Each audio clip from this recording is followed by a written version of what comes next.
Right-wing media has blood on their hands. It should be no surprise to anyone.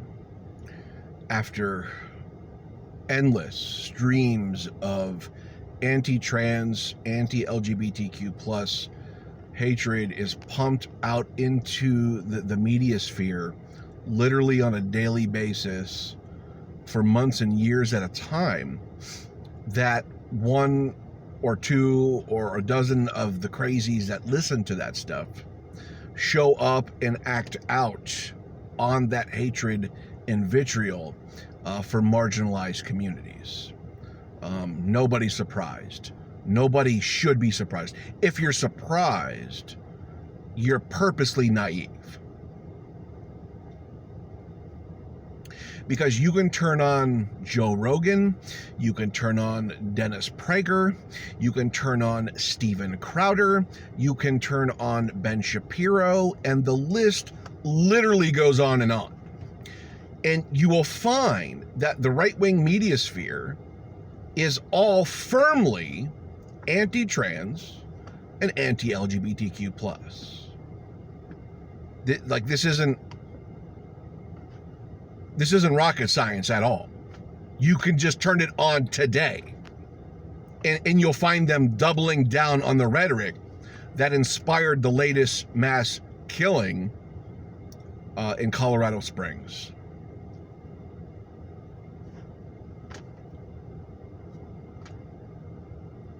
And my question is, where's the accountability here? Yes, free speech is a thing. Fully aware as an American, First Amendment rights, got it.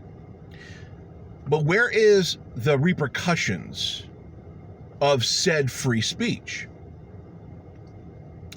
When do these people get held accountable for pushing their hate-filled agendas that lead to mass slaughter of people just practicing their own freedom and liberty in the United States of America? When does that happen? Does anybody have any answers to this? Where is the accountability for the people who push this on a broad scale? The Tucker Carlsons of the world.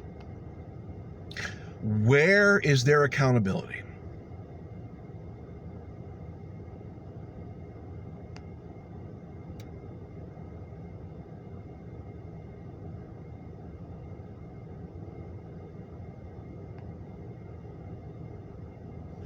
These people make me so disgusted to be an American.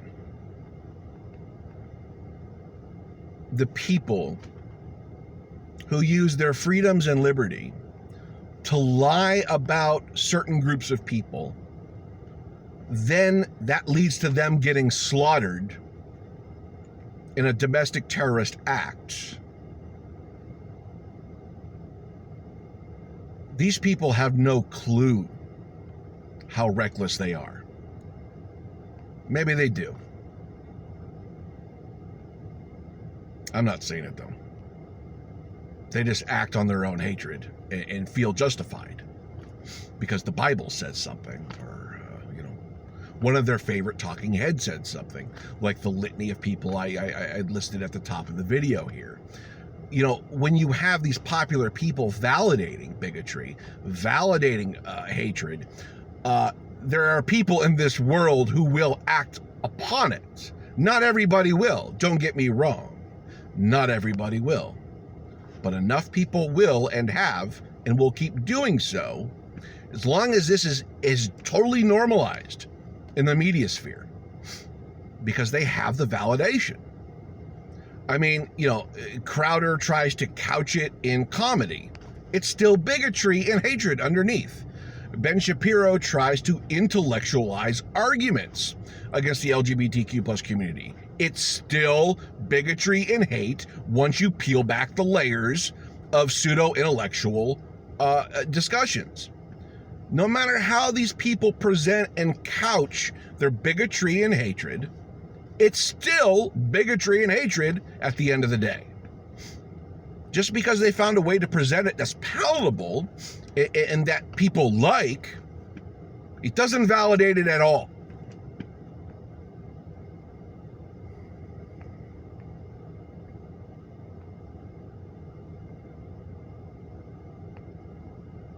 I don't want to lose my LGBTQ plus friends.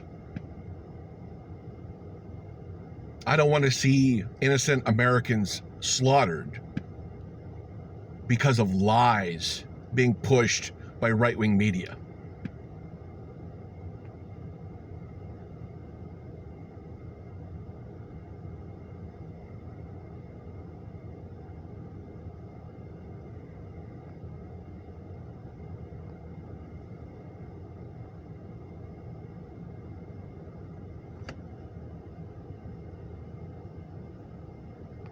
I try to give America so much credit where it's due, but at the end of the day, I keep saying this is a shithole country. It's a total fucking shithole. When you have this as normalized culture, when the slaughter of innocent Americans is just the daily culture on the radio, on the internet, on the TV, you have a shithole country. That's what a shithole country does. That's what a shithole country normalizes. And these people are the freedom and liberty people, no less. How it just keeps getting worse and worse and worse with these people. You'll never find the bottom of the political barrel with right-wingers in the United States of America. It is a non-stop sequence of always finding a new bottom of the political barrel.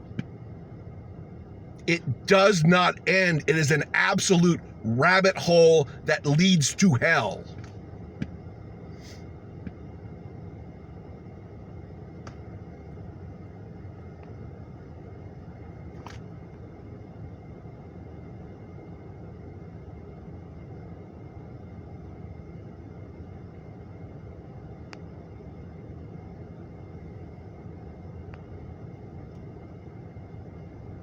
I want answers. This can't go unanswered anymore. Do you understand that? This can't go unanswered.